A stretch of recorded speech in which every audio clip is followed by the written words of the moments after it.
I love Kenosha. We've been able to raise a whole family here for 25 years. It's the third largest city in the state now. And so we have a lot of folks who come to our church who live across the border in Illinois, and a lot of people who drive to Chicago every day to do their work. But it's Wisconsin, so it's salt of the earth here. I'm Kevin Taylor, and we've been here at Journey Church for 25 years. Today we're at 4 campuses. All the places we have campuses is just, could we be that church where the city would go, hey, that's a church that loves our city and wants it to be a better city. We have a church that loves the world. We have a church that loves our city and wants to make a difference. So missions is at our heart. People are at our heart. Building the kingdom is at our heart. Journey Church has always had a long history of missions, giving, and sending out people.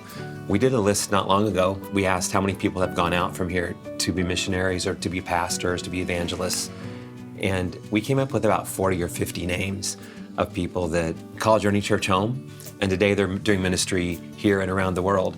We do want people to give, but we also want people to go, and we want people to be sent. Some of the challenges that we've had over the years is that at some point you kind of just felt like you were stuck. That we were doing the same thing this year that we did the year before and the year before. We're asking people to give to lots of things during the year. We're asking them to give to their tithe. We're asking them to give to missions. We're asking them to maybe give in a certain year to capital campaign. Maybe there's benevolence that we want to give to. I don't know if people really knew what they were giving to. I think that they just felt they were giving to missions.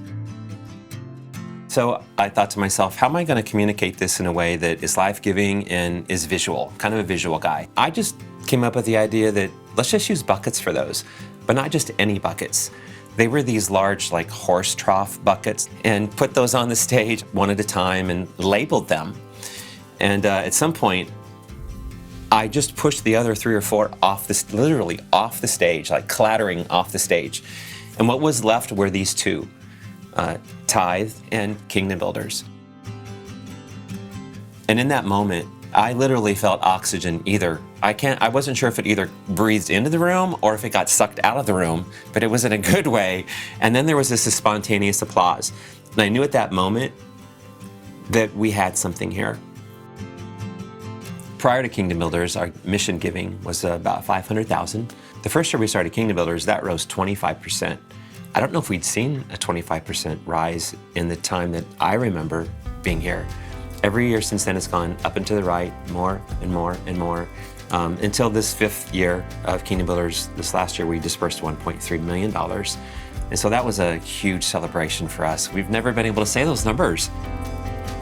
I think that whenever people grab onto the language, then you've got something. When people in our church start to tell me what the vision is, and they're right, that's exciting for a pastor. I was surprised how easy it was. It made an amazing difference in our church. And looking back now, I almost think, wow, why didn't we do this sooner? God helps us do this. The Holy Spirit was in it, and we're excited for what God has in the future for us.